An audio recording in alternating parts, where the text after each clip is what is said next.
পিএইচপির array ফাংশনের এই অধ্যায়ে আমি মোহাম্মদ আবিদ এখন আপনাদের সাথে অ্যারে সাম ফাংশনটি নিয়ে আলোচনা করতে গেলে অর্থাৎ ARRAY আন্ডার স্পেস SUM সাম ফাংশনটি নিয়ে কাজ করার ক্ষেত্রে আমরা কোনো অ্যারের আইটেমগুলোকে একসাথে যোগ করে যোগফল জানতে পারি। অর্থাৎ আমি উদাহরণের জন্য একটি অ্যারে তৈরি করেছি মেইন অ্যারে নামে এবং ইহার ভিতর আমি মোট 4টি আইটেম রেখেছি অর্থাৎ 5 4 3 2।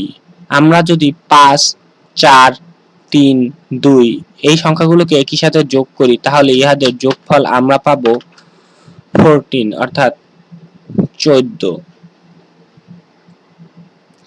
এখন আমরা যদি এরকমের আমাদের অ্যারের আইটেমগুলোর যোগফল পেতে চাই তাহলে আমরা অ্যারে সাম ফাংশনটি ব্যবহার করতে পারি এবং আমরা অ্যারে সাম ফাংশনের মাধ্যমে আমরা যে অ্যারের আইটেমগুলোকে যোগ করব তাহা বলে দিতে পারি এবং আমরা যদি এখন ইকো কমান্ডটি ব্যবহার করে আমাদের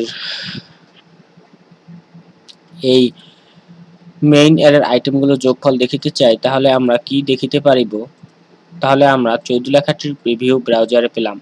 এখন ধরুন আমি যদি এখানে কোনো স্ট্রিং রাখি এবং স্ট্রিংটি রাখলাম আবিদ, এখন আমি ব্রাউজার কি পাবো? এখন আমি আবিদ লেখাই পাবো, কারণ এই যেখানে আমার কোনো এখানে যেহেতু আমি আবিদ রেখেছি এবং আমাদের স্ট্রিং ডাটাটি প্রথমেই এ দিয়ে শুরু হয়েছে, সুতরাং আমাদের ইহাকে পিএইচপি 0 হিসাবে কাউন্ট করবে।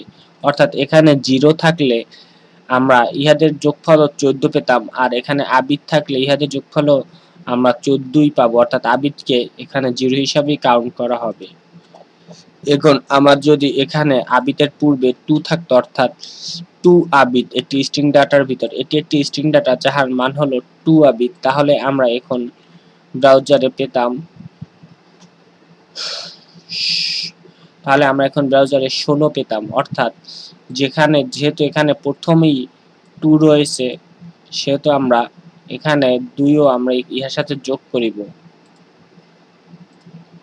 আবার দুটি যদি আমার এখানে প্রথমে না হয় শেষে হতো তাহলে আমরা এখন ব্রাউজারে 14 পাবো। যেহেতু পিএইচপি প্রথমে যে সময় কোনো স্ট্রিং ডাটার ভিতর সংখ্যা খোঁজে তাহলে প্রথমে যদি কোনো অঙ্ক পায় তাহলে যতক্ষণ পর্যন্ত অঙ্ক পাবে ততক্ষণ পর্যন্ত পিএইচপি কাউন্ট করবে, আর যদি কোনো অঙ্ক না পেয়ে স্ট্রিং ডাটা পেয়ে থাকে তাহলে তারপরে কি আছে তাহা পিএইচপি দেখবে না।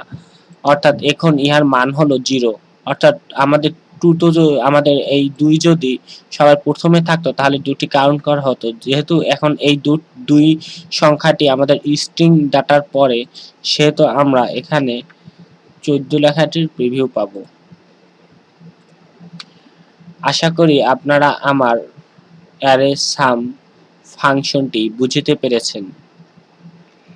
আপনাদের যদি আমার টিউটোরিয়াল ভালো লেগে থাকে এবং আপনারা যদি আমার টিউটোরিয়াল দেখে কিছু শিখে থাকেন তাহলে আমি আপনাদের কাছে কোনো কিছুই চাবো না, বরং আমি আপনাদেরকে আরো ফ্রি টিউটোরিয়াল প্রদান করে থাকবো ইনশাআল্লাহ।